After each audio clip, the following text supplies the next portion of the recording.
Hello, and welcome to episode 38 of A Week in Watches, a weekly look back at interesting watch news and stories.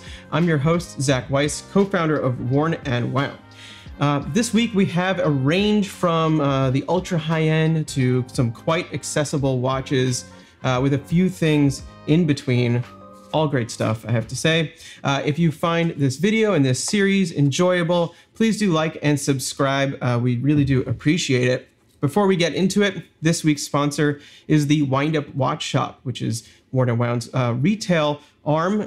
Check out over 20 watch brands there, as well as plenty of accessories. There will be more on the Windup Watch Shop later in this episode. For our first story, we have Moser tantalizes with a new material. Moser is a brand known for many things, from an oddly irreverent sense of humor to the use of a Vanta black, which is, this ultra dark pigment that lets almost no light escape, and of course to exceptional movements and mechanics. For their new watch, they've combined some old tricks of minimalism and high craft with a first-time case material, which is quite exciting. Called the Endeavour Perpetual Calendar Tantalum Blue Enamel. It's quite the watch, as the name surely suggests. I feel like this one needs an acronym just for my sake. How's EPC-TBE? Does that work for you? All right, so starting from the outside, this is the first Moser and one of very few watches, frankly, that is made out of tantalum. Following their 42 millimeter Endeavour case format, the tantalum provides a smoky gray color with a sort of a cool reflection to it. It's a hard material to work with. It has a very high melting point, which is why brands rarely do. It's also very expensive and results in an extremely dense, hard, and anti-corrosive case. So it's a sort of a luxury tool metal, if you will. Apparently, this was also chosen because of a personal relation that CEO Edward Malin has. When he turned 18, his parents gifted him a tantalum watch. Oh, to grow up in the world of Swiss luxury watches. Regardless, it's a beautiful and uncommon material, which is supported by an equally mesmerizing blue dial that is Grand Feu enamel. So called Abyss Blue, the surface is actually made out of hand-hammered gold and features 12 layers of pigment that are fired individually.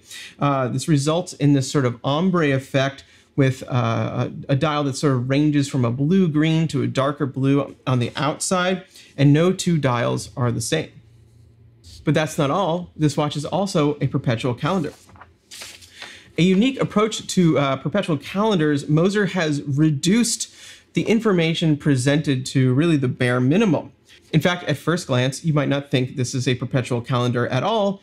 However, Moser says that it's actually one of the easiest to read. So as you can see, the date is clearly presented over a 3 where the date window normally is. And then the month is actually presented via a smaller hand around the center of the dial. And what that does is it points to the hour, which corresponds to the month. So hour 1 is January, hour 2 is February, so on and so forth. So pretty easy to read. As for the leap year, which is what separates perpetual calendars from annual calendars, that's on the back presented on the movement. The rest of the hands, well, at 6, you have a active seconds, and at 9, you have a power reserve to indicate the how much power is left in the 7-day movement. So it's got quite a large power reserve. On the EPC TBE, they've taken away all but the markers at 12 and 6 in order to put the emphasis on that gorgeous enamel dial and how it plays off of that beautiful dark gray tantalum case. So those are the star of the show. As to be expected, however, such exotic hot horology does come with a matching price tag. At $82,500 USD, this is not your everyday tantalum perpetual calendar with an enamel dial. But then again, does such a thing even exist? Circula takes their diver traveling. Circula is a German brand on the up and up. Founded in 1955, it has been revived by Cornelius Huber, the grandson of the original founder, who has been steadily adding to the collection since 2018. Based in Pforzheim, their watches are German-made, with such watches as the recent Adventure Ready Pro Trail and 2021's Super Sport, which was actually a true super compressor diver. With these watches, they are building a cult following for their value-focused catalog. New this week is the Aquasport GMT, a traveling update to their Aquasport 2 dive line. Coming in at 40 by 46 by 12.6 millimeters, the Aquasport GMT combines a mid-century skin diver case with bold and fun colors for more contemporary style. Teals are mixed with orange highlights, while grays are accented by minty greens for just an all-around very appealing approach. They feature 24-hour bezels with 48 clicks and ceramic bearings, which is great, and a 24-hour index around the center of the dial, which smartly indicates the extra timing functionality without distracting from the core timing function. Powered in the Aquasport GMT is the Swiss-made Sellita SW330-2, in a top-grade execution, of course, which when combined with the German manufacturing sapphire bezel and crystal makes the starting price of $1150 USD very enticing. Pick those up now at circulawatches.com. And now a little bit about this week's sponsor, the Windup Watch Shop. At windupwatchshop.com, you'll find a wide selection of watches and watch brands, with a special focus on great value and design. From Younghans and their elegant Maxbill line, to G-Shock and their overbuilt Tool watches, to Oris and their Swiss heritage, there's likely a watch for you. But if you're not looking for a watch, the Windup Watch Shop has you covered as well. With straps of all kind, including Italian and American-made leather two-piece straps, as well as the Adapt American-made nylon mill straps and many others, there's always a strap for you. There are also travel and storage solutions such as pouches, rolls, and tubes for when you're on the go, and rugged tool watch boxes for your home. There's also strap changing tools and general everyday carry, from pens to pocket knives and flashlights, all available in the same shop. To check that all out, head to windupwatchshop.com and be sure to follow along on Instagram at windupwatchshop. Longines combines the past and the present.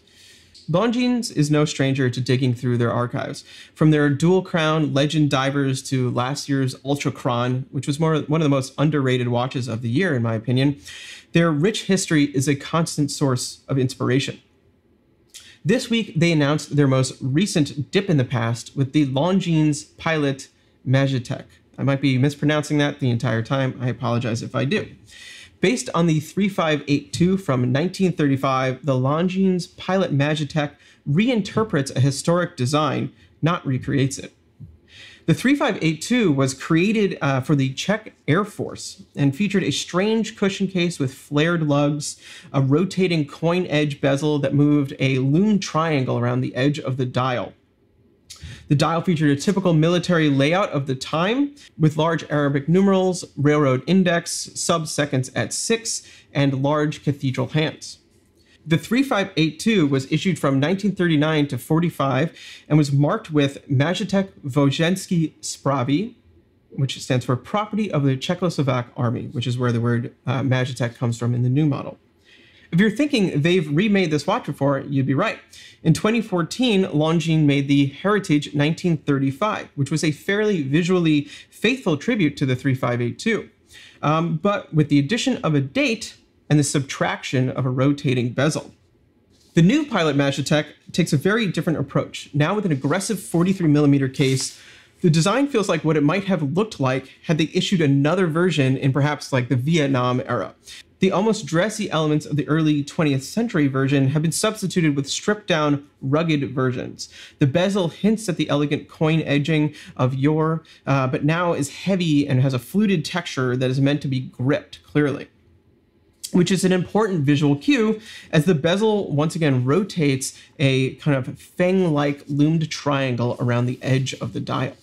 The cushion case remains the same in some senses. You can still see the cushion, but the lugs have been streamlined, and there are now large crown guards providing sort of a complete crown protection. It's completely surrounded. The dial, once again, remains very similar to the original, with perhaps an updated typeface that has been embossed for depth, khaki lume for an aged look, but the cathedral hands have been replaced entirely with straight swords for sort of a far more contemporary feel. Despite the fairly extensive visual changes, Longines has put a plate reading 1935 on the side, commemorating the original. As to be expected, internally, the Majetek Pilot is as new as can be. The L893.6 inside is a chronometer-rated automatic with 72-hour power reserve and a silicone hairspring. Thanks to the amagnetic components, the L893.6 is resistant to 600 Gauss, which is 10 times the normal ISO certification standard. It's possible this will be a semi-divisive release, given that Longines has made some significant changes to the 3582. Yet I happen to find the resulting watch to be very appealing, mixing vintage cues with a far more toolish build. The Longines Majetek is available on 3 straps, brown or black leather 2 pieces, or an olive polyester mill strap, which is the obvious choice if you ask me, with a price tag starting at $3,750, or for 100 more, you can get a 2-strap set. And now for our release of the week, Seiko 5 downsizes. Seiko 5 has a special place in the heart of many of us collectors. For many watch fans such as myself, the SNK field watches were sort of an early foray into mechanical timepieces.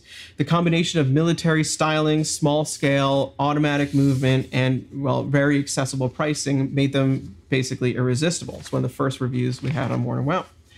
In 2019, Seiko 5 made a comeback, starting with watches based on the vaulted 007 models, and since then they've made many limited editions. They've had different cases. Of course, last year they dropped their GMT, which has been a huge crowd favorite. And they've have had models in the vein of those original SNKs, pilot watches and field watches. We actually utilized that for our 10th anniversary collaboration last year as well. But they were missing one important aspect: the same scale. The current catalog of Seiko 5s ranges from 42.5 millimeters to 39.4 millimeters, so sort of medium to large.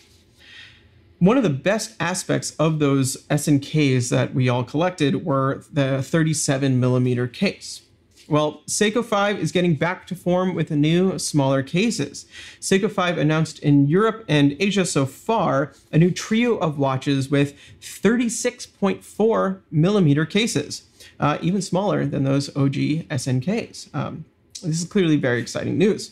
The new watches feature the same field designs that you can find on the SRGP line of Seiko 5s, which have bold embossed Arabic numerals for 1 to 12, smaller printed numerals from 13 to 14, loomed blocks along the edge of the dial, fence post hands, and of course a day date at 3.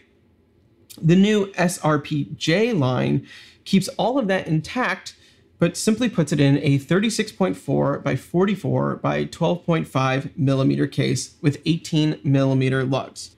It is still powered by the 4R36 automatic, hence the thickness not really changing. There are 3 models at launch: the SRPJ81, which is black with white lume on a steel bracelet; the SRPJ85, which is black with beige lume on sort of an olive nylon strap. Most exciting, however, is the SRPJ83, which features a khaki dial with black print, just like the original SNK 803s. Pricing in USD hasn't been announced yet, but I imagine they will be close to the 275 of the larger models. Are you as excited about this as I am? These really should wear a lot smaller than the 39.4 millimeter cases. I personally prefer a smaller field watch. It's also just, like I said, what I associate with those old Seiko 5s, so there's a bit of nostalgia there. So yeah, I think these are going to really be excellent. Regardless, this is a new case format for the brand, so they will certainly be using it in other models, I would imagine.